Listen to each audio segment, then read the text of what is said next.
इधर देखो उधर जलवा नुमा अल्लाह ही अल्लाह है।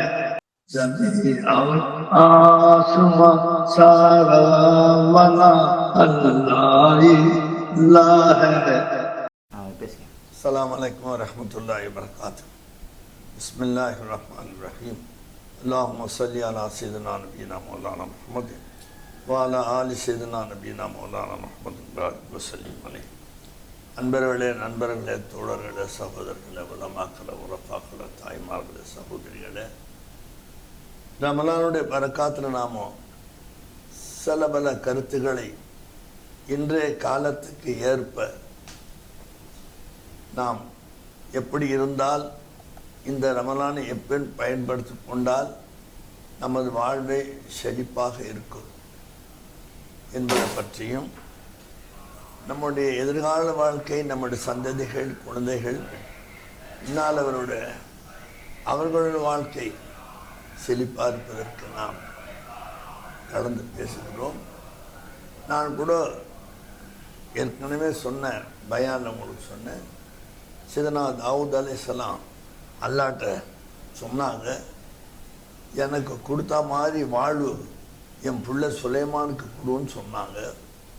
அப்போ சுலைமான் அல்லாஹ் சொன்னா, தாவூத் அலைஹிஸ்ஸலாம், உங்களுக்கு நீங்கள் கேட்டு நான் எதையும் கொடுக்கல, நானாக உங்களுக்கு எல்லாம் கொடுத்தேன்.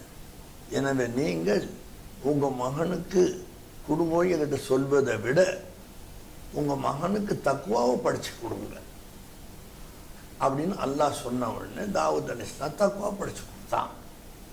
குடித்த உடனே சுலைமான் அலைஹிஸ்ஸலாத்துக்கு அல்லாஹ் தஆலா உலகத்தையே ஆட்சி செய்கிற மாதிரி ஒரு பெரிய ஆட்சி அரசாங்கத்தை அல்லாஹ் கொடுத்துருந்தான். எல்லா சிருஷ்டிகளும் அவங்களுக்கு அல்லாஹ் வசப்படுத்தி கொடுத்துருந்தான். அந்த அளவுக்கு அவங்க வாழ்ந்தாங்க. அவங்களும் அல்லாஹ்விடம் போய் சேர்ந்தாங்க. இப்போ நாமளும் நம்ம பிள்ளைங்களுக்கு கொடுன்னு அல்லாஹ்ட்ட சொன்னால் அல்லாஹ் நம்ம பார்த்து கட்ட நீங்கள் அவங்களுக்கு தக்குவா படித்து கொடுங்கன்னு தான் சொல்லுவான். இப்போ நமக்கு தக்குவா தெரிஞ்சால் தான் நம்ம பிள்ளைக்கு தக்குவா படித்து கொடுக்க முடியும். நம்மளுக்கே தக்குவா தெரியல, பிள்ளைங்களுக்கு எப்படி தக்குவா முடியும்? தக்குவான்னா என்னன்னு நமக்கு தமிழில் தெரியல. பார்த்தீங்களா, தக்குவான்னு சொன்னால் பார்த்தீங்க நமக்கு தெரியல. அல்லாஹ்வுடைய ஜாத்துக்கு நம்ம பயப்படுறது, அவனுக்கு ஷிர்க் இல்லாமல் நாம் வாழ்வது, அவனுக்கோ அவனுடைய சிஃபாத்துல்லாக்கோ ஷிர்க் இல்லாமல் வாழது, அவனுக்கு ஜாத்து, சிஃபாத்து, அஃபால், ஆசார் 4 அம்சங்கள் அவனுக்கு சொந்தமாக இருக்குது. இது 4 அம்சங்கள் உள்ளவங்க தான் பிறருடைய தேவையை பூர்த்தி செய்ய முடியும். இது 4 இல்லாதவர்கள் பிறருடைய தேவையை பூர்த்தி செய்ய முடியாது. அந்த 4 தான் முதல் ஜாத், அதாவது உள்ளமை அல்லாஹ். 2வது அவனுக்கு சிஃபாத் இருக்கணும். 3வது அவனுக்கு அஃபால், அவன் செயல்படக்கூடியவனாக இருக்கணும். 4வது அவன் ஆசார், சர்வலோக சக்கரத்தியன், லஹுமுல்கு சமாவாத்தி 6 சர்வலோக சக்கரவர்த்தியாக இருந்தால் தான் அவன் எதையும் யாருக்கும் செய்ய முடியும். அப்படி அல்லாஹ் இருக்கிறான். ஹுவல் ஹய்யுல் கய்யூம் ஆயத்து குர்சியை நம்ம ஓதுறோம். அல்லாஹ் ஐயும் கையும் ஹயாத்தாகவும் காயமாகவும். நம்ம ஆயத்து குர்சி இது எதுக்கு ஓதுறோம்? கடையில் வியாபாரத்துக்கு ஓதுறோம், பேய் பிசா போகிறதுக்கு ஓதுறோம். ஓதுங்க, பரவாயில்லை. ஆயத்து குர்சின்னா தமிழில் என்ன? பார்த்தீங்களா, குர்சின்னா நாக்காளி. இந்த நாக்காளிக்கு தான் நம்ம குர்சின்னு சொல்கிறோம். அதுவும் அரபியில் குர்சி தான். இதுக்கு 4 கால் இருக்கும். அப்போ தான் நம்ம உட்காரலாம். ஒரு கால் இல்லைன்ற நம்ம உட்கார்ந்தா நம்ம காலுக்கு ஆபத்தாக போயிடும். இப்போ ஆயத்த குர்சியுடைய மானா என்ன? ஓல் ஐயுல் கையும் சொன்னால் என்ன அர்த்தம்? அதுக்கு அவன்தான் ஹயாத்தா இருக்கிறான், அவன்தான் காயமாக நிரந்தரமாக நித்தியமாக இருக்கிறான் அப்படின்னு அர்த்தம். அந்த ஒரு ஆயத்தில் பார்க்கும்போது அவனுடைய தாரிஃபாத், அல்லான்னு சொல்லக்கூடிய அந்த ஜாத்துக்கு என்ன தகுதி இருக்கணும் என்பது ஆயத்து குர்சியில் அல்லாஹ் தஆலா சொல்லி காட்டுறான். ஹுவல் ஹய்யுல் கய்யூம். பார்த்தீங்களா, ஒருவனுடைய தேவையை ஒருவன் பூர்த்தி செய்யணும் என்று சொன்னால் அவனுக்கு ஹயாத் இருக்கணும், அவன் நிரந்தரமாக இருக்கணும். அப்படி யாரும் உலகத்தில் இல்லை, யாரும் நிரந்தரமாக இல்லை, யாரும் சொந்த ஹயாத்தோடு இல்லை. ஆயத்து குர்சி நிரூபிக்குது அல்லாஹ் ஒருவன் தான் வல் ஹய்யுல் கய்யூம். அவன் தான் ஹயாத்தா இருக்கிறான், நிரந்தரமாக இருக்கிறான். யாருடைய தெய்வலையும் அவன் ஹயாத்தா இல்லை, தன் தானாக ஹயாத்தா இருக்கிறான். மட்டும் இல்லாமல் காயமாகவும் இருக்கிறான். அதாவது ஆரம்பம் இல்லாதவன், முடிவு இல்லாதவன், நிரந்தரமானவன், நித்தியமானவன். அவனை யாரும் படைக்கலை, அவனாகவே அவன் இருக்குகிறான். இப்படி அம்சங்கள், இப்படி குணாதிசயங்கள் இருந்தால் அவன்தான் மற்றவனுடைய தேவையை பூர்த்தியாக்க முடியும். அப்போதான் நமக்கு எல்லாம் அல்ல ஹயாத்தை கொடுக்க முடியும். அவனுக்கு சொந்த ஹயாத் இருந்து அதில் நமக்கெல்லாம் ஹயாத்தை கொடுக்குறான். இப்போ எத்தனை கோடி மக்கள் வாழ்ந்துட்டு இருக்கிறாங்க. அல்லாஹ்வுடைய ஹயாத்தை கொண்டு நம்மெல்லாம் ஹயாத்தா இருக்கிறோம். அந்த ஹயாத்தெல்லாம் எப்படி கொடுக்குறான்? சூரியன் 4வது வானத்தில் இருக்கு. ஹதீஸில் ரசூல்லா சொல்கிறாங்க, வெயில் எவ்வளோ கடுமையாக இருக்குது பார்த்தீங்களா? சித்திரை வைகாசியில் எத்தனை பேர் சுருண்டு வந்து செத்து போகிறான் அந்த கதிர் வீச்சில். 4வது வானத்தில் சூரியன் இருக்குது. முதல் 3 வானம் 500 மைல் தூரம் நடக்கிற மாதிரி ஒரு வானத்துக்கு இடையில கேப் வச்சுக்கிறான்ல. இந்த மாதிரி கான்கிரீட் அது. 4வது வானத்தில் சூரியன் வரும்போது பார்க்குற வெயில் காலத்தில் சுருண்டு விழுந்து மடிந்தார் பார்த்தீங்களா? அப்போ 4வது வானத்தில் உள்ள அந்த சூரியன் உலகம் பூரா வெளிச்சம் காட்டுது. டைம் வித்தியாசமாக இருக்கலாம். இப்போ நம்ம ஊரில் 11ன்னு சொன்னால் சிங்கப்பூரில் 2 இருக்கலாம், அவ்வளோதான். மலேசியாவில் 9 இருக்கலாம், இந்த அரபு நாட்டில். இப்படி வித்தியாசங்கள் டைமில் ஐஎஸ்டி இருக்கலாமே தவிர்த்து ஒரே சூரியன் தான். பார்த்தீங்கன்னா எல்லாத்துக்கும் வெளிச்சம் கொடுக்குது. அப்படின்னு சொன்னால் ஒரு அல்லாஹ்வால் படைக்கப்பட்ட ஒரு சூரியன், இவ்வளோ பிரம்மாண்டமான அந்த சூரியன் அகில உலகத்துக்கு எல்லாம் சப்ளை பண்ணுது. பார்த்தீங்கன்னா ஒரு சூரியன் ஒரு அல்லாஹ்வால் படைக்கப்பட்ட ஒரு வஸ்து. சூரியன் காலையில் வருது, மாலையில் மறையுது.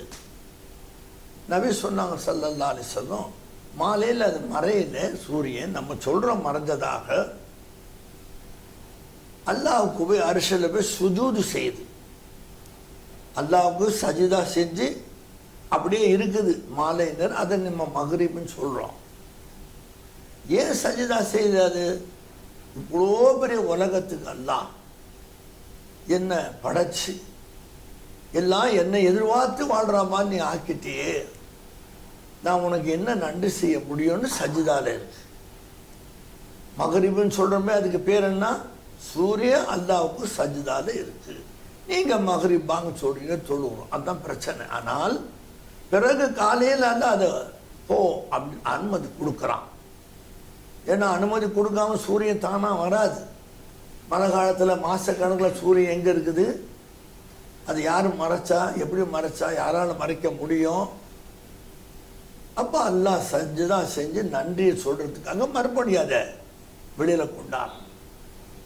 பல லட்சம் வருஷங்கள் சூரியன் ஹயாத்தா இருக்குது. அதுவும் ஹயாத்தா அல்லாஹ் வச்சிருக்கிறான். நாளில் சொல்கிறான், கியாம நாள் வரும்போது அந்த சூரியன் எல்லாம் 2 பிளந்துடுவான். ஒரு பிரம்மாண்டமான சூரியனை 2 பிளந்து தூக்கி வீசிடுவான். இப்படி ஒன்று அப்படி ஒன்று பாருங்க, ஒன்றுமே இருக்காது. சந்திரனும் பிளந்து தூக்கி எல்லாம் வீசிடுவான். எவ்வளோ பெரிய சூரியன், பூமியோட பெருசாச்சுங்களே, பார்க்கறதுக்கு சின்னதாக தெரியுது. அதெல்லாம் படைச்சு அங்கேருந்து உங்களுக்கு சுடர் பர்த்தவ் ஃபார்சியில் சொல்கிறாங்க, இங்கிலீஷில் ரிஃப்ளெக்ஷன் வந்து பார்த்தீங்கன்னா. அப்போ அந்த சூரியனை கொண்டு எவ்வளோ பேர் வாழ்கிறாங்க, எவ்வளோ எதிர்பார்த்துருக்குறாங்க வருகையை. அந்த சூரியன் கூட சுயமாக இல்லை. ஹுவல் ஹய்யுல் கய்யூம்ல அல்லாஹ் தான் ஹயாத்தா இருக்கிறான், அல்லாஹ் தான் நிரந்தரமாக இருக்கிறான் அப்படின்னு சொன்னால் பாக்கி எந்த வஸ்துவும் ஹயாத்தா இல்லை, சுயமாக நிரந்தரமாக இல்லை.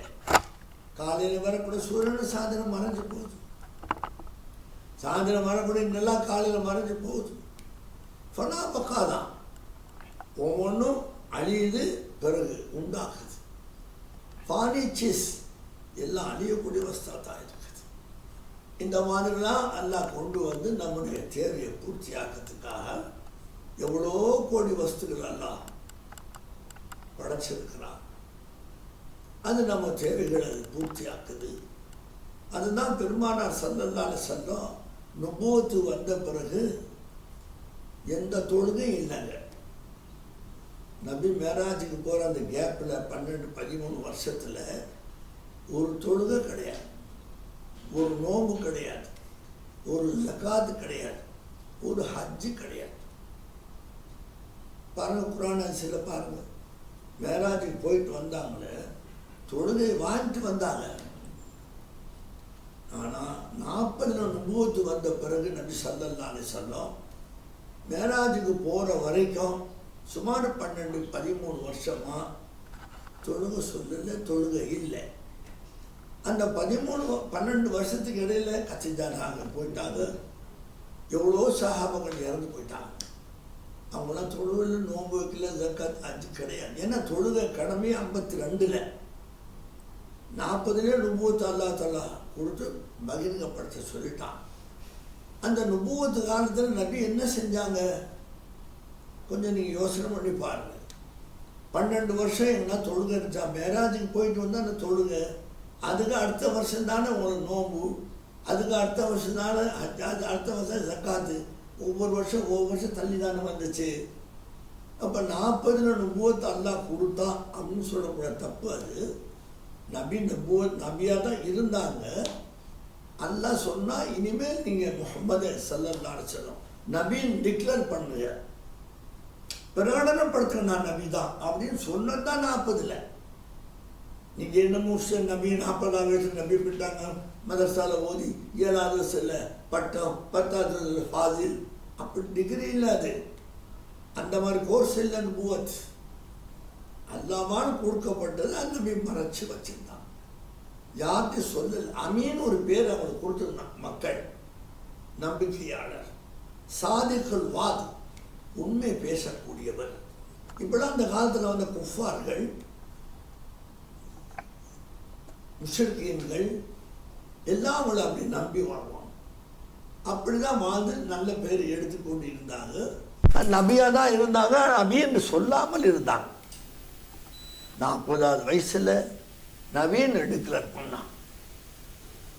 பண்ண பிறகு என்ன செஞ்சாங்க? அப்போ தொழுகை இல்லையே. 40 நுபுவத்து சொல்லி 52 மேராஜ் போகிறாங்க. 53ல் இந்த 13 வருஷம் கேப்பில் எந்த தொழுகை இல்லைங்களே. நான் டிவியில் பேசுகிறேன், உலகம் பூரா போட்ட உலகத்தில் எந்த முஃப்தி வந்து கேட்டாலும் நான் சொல்ல தயாராக இருக்கிறேன். நான் வீட்டுக்குள்ளே உட்காந்து பேசலை. மேராஜுக்கு முந்தி எந்த தொழுகையும் கிடையாதுங்க. நோம்பு இல்லை, ஜக்காத்து இல்லை, ஹஜ்ஜில் ஒன்றும் கிடையாதுங்க. அப்போ 40லேருந்து மேராஜுக்கு போகிறதுக்கு இடையில எவ்வளோ பேர் இறந்து போயிட்டாங்க? கச்சிதானாகம் போயிட்டாங்க, ரொம்ப பேர் போயிட்டாங்க. அவங்களாம் தொழுகாமையே போய் சேர்ந்துட்டாங்களே. ஒரு தொழுகையை நம்ம விட்டால், அசர் தொழுகை வேணுமென்னு விட்டால், ஹதீஸில் 80 வருஷம் கூட நரகத்தில் போடுவான்னு ரசூலுல்லாஹ் சொல்கிறான். ஒரு தொழுகையை விட்டா வேணுமென்ன என்ன தொழுதுதான் ஆகணுமா? இந்த ஒரு தொழுகை விட்டா என்ன செஞ்சிருவான்? அந்த வெறி பிடிச்சவன் பேசுகிறான, வெறி பிடிச்ச பொம்பளை ஆம்பளை, அவங்களுக்கு ரசூலுல்லாஹ் சொல்கிறாங்க, அப்படி ஒரு வக்து அசரை விட்டா 80 வருஷம் நீ நரகத்தை கடப்பேன்டான். அங்கே போய் அவங்க பார்த்துக்கிட்டோம். இப்போ நம்ம சொன்னதை நம்ம திருப்பி சொல்கிறோம், அவ்வளோதான் பிரச்சனை. இப்போ கச்சிதானாகம் ஒரு வக்து தொழுவில்லை, ஒரு நோம்பு வைக்கலை, ஒரு ஹஜ்ஜு செய்யலை, ஒரு பைசா ஜக்காத்து கொடுக்கலை. எங்கே போவாங்க அவங்க? 40லேருந்து மெஹராஜ் போகிறக்கூடிய 12-13 வருஷம் கேப்பில் எவ்வளோ பேர் இறந்து போனாங்களே. யாருமே தொழுவில்லையே, நொழுகை இல்லையே. இந்த நோம்பு யாரும் வைக்கலையே, நோம்பே இல்லையே, ஹஜ்ஜு யாருக்கும் போகல, ஹஜ்ஜே கடமை இல்லையே, ஜக்காத்து யாரை கொடுக்கலையே, ஜக்காத்தே கடமையாகலையே, 52, 53, 54, 55, 56 இதெல்லாம் வந்த வருஷங்கள். அப்போ 52 வரைக்கும் எத்தனோ ஆயிரக்கணக்கான பேர் மௌத்தானாங்களே, அவங்கள தொழுவாமல் போனாங்களே. கேவலம் இப்போ என்ன காரணம், என்ன செஞ்சுட்டு போனாங்க அவங்க? நீங்கள் கொஞ்சம் முத்தஃபக்கிராக யோசிங்க. நீங்கள் நான் சொல்கிறது நீ அப்படியே கேட்கணும்னு நான் சொல்லலை. உங்களுக்கு சிந்தனை கொடுத்துருக்கானா, அறிவை கொடுத்துருக்குறான், நீங்கள் யோசிங்க. 40 நுபுவத்தை டிக்ளேர் பண்ண நபி 52 மேராஜுக்கு எல்லாம் கூட்டு போன பிறகு தான் தொழுகை, நோம்பு, ஜக்காத், ஹஜ்ஜு வந்துச்சு. இந்த 12 வருஷத்துல நபி என்ன செஞ்சாங்க, அவங்கள ஈமான் கொண்ட சஹாபாக்கள் என்ன செஞ்சாங்க, அந்த 12 வருஷத்துல இறந்து போனார்களே எத்தனோ தோழர்கள், பெண்மணிகள், ஆண்கள், அவங்க என்ன வணங்கினாங்க, என்ன வழி செஞ்சாங்க, அவங்க கதி என்ன, நற்கதி. வெறும் களிமா தான், வெறும் களிமா தான். 13 வருஷமா நபி அவர்கள் லா இலாஹ இல்லல்லாஹ் என்னான்று விளங்கிட்டே வந்தான். அந்த களிமாவை விளங்கினவங்க, பாதியா விளங்கினவங்க அப்படியே அல்லாட்ட போயிட்டாங்க. 13 வருஷமா அவங்க எல்லாம் சொர்க்கவாதி, யாருக்கும் தண்டனை இல்லை. களிமா என்ன 12 வருஷமா நபி சொல்றதுக்கு அவசியம் என்னங்க சொல்லுங்க பார்க்கலாம். 12 எழுத்து தான் இருக்கு அதுல. லா இலாஹ இல்லல்லாஹ் 12 எழுத்து, முஹம்மது ரசூலுல்லாஹ் 12 எழுத்து, 2 சேர்த்து 24 எழுத்து, அவ்வளோதான். இந்த 12 எழுத்துக்கு இவ்வளோ ஒரு மகத்துவம் என்ன பார்த்தீங்களா? அதை தான் சொல்லிக்கிட்டே தான் நபி ஸல்லல்லாஹு அலைஹி வஸல்லம். கண்டதை நீங்க வணங்காதீங்க. மழை பெய்யாட்ட மாட்டு வாழை கொளுத்து விட்டுறது பழைய காலத்தில் குஃபார்கள். கேட்டால் ஐதீகம், மழை பெய்யும் அதுக்காக துடியா துடிச்சு சாவுச்சு.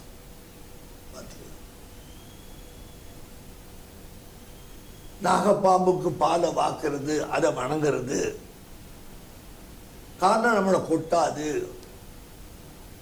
நம்மளை அது கடிக்காது, அதுக்கு நம்ம பயப்படுவோம். எது எதெல்லாம் அவங்களுக்கு பிரயோஜனம் கொடுத்துச்சோ அதையெல்லாம் வணங்கினாங்க. அதான் 360 கடவுள்.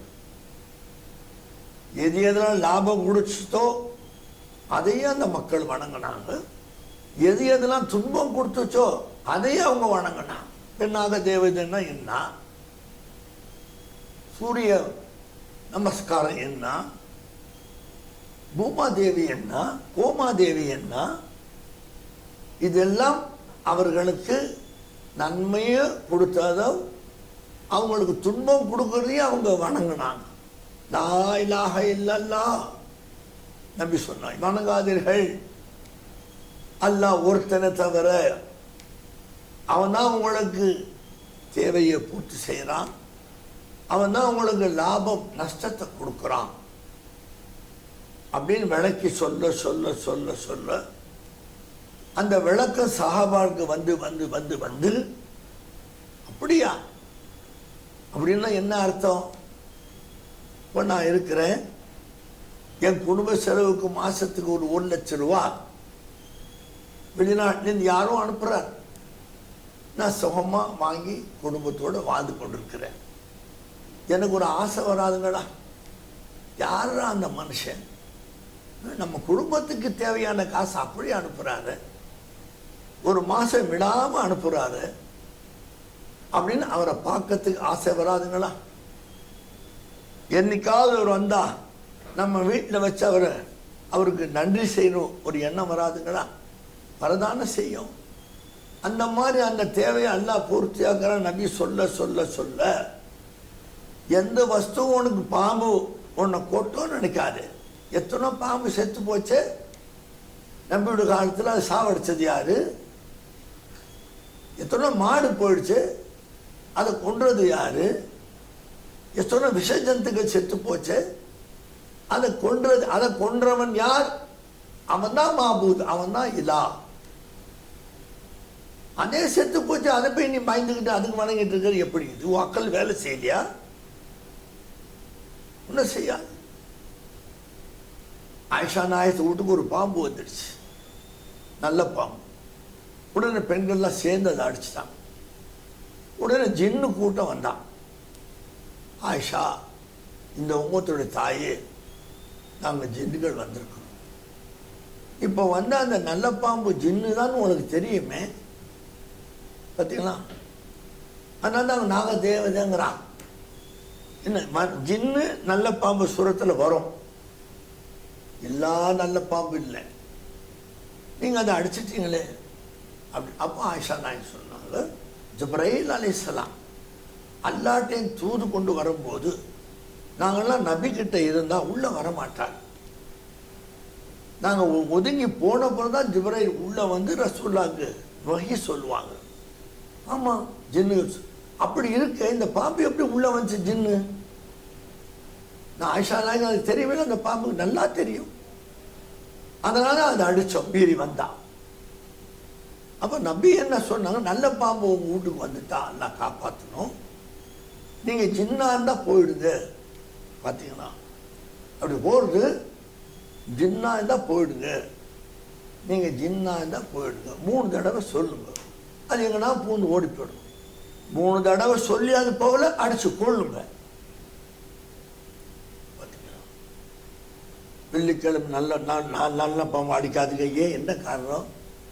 எழுதி கொடுக்கறது தான். அது வெள்ளிக்கிழமை சனிக்கிழமை, அதுக்கு என்ன தீங்கு சொல்லக்கூடியது. அப்போ இந்த நல்ல பாம்பை வணங்குறதோட காரணம் என்னன்னு கேட்டால், அது கொட்டினா மனுஷன் நுர தள்ளி செத்து போகிறான். அதனால் அதை கும்பிட்டு வணங்கி அதுக்கு பயந்து நடுங்கி ஒரு கூட்டம் வாழ்ந்தாங்க.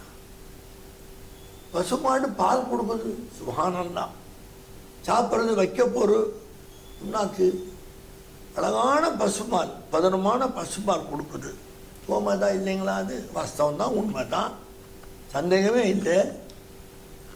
ஆனால் அது சாப்பிட்ற வக்கீலுக்கும் அது சாப்பிட்ற வராட்டிக்கும் பசும்பால் எப்படி வந்துச்சு, யார் கொடுத்தா பசும்பால்? அல்லாஹ் கொடுக்குறான். அல்லாஹ் குர்ஆன்ல சொல்கிறான் இல்லையா, நீங்கள் முதலமாக குடித்து புஷ்டியாக இருக்கிற பசும்பால் நாம் புகட்டி நாம் கொடுத்தோம், நாம் தான் உங்களுக்கு பசும்பாலை கொடுத்தோம், அல்லாஹ் சொல்கிறான். பார்த்தீங்களா, அந்த பசும்பால் எப்படி கொடுக்குறான் அதை பார்த்தீங்கன்னா, லா இலாஹா இல்லல்லாஹ் வ ஆகிரு தாவானா அல்ஹம்துலில்லாஹ். அஸ்ஸலாமு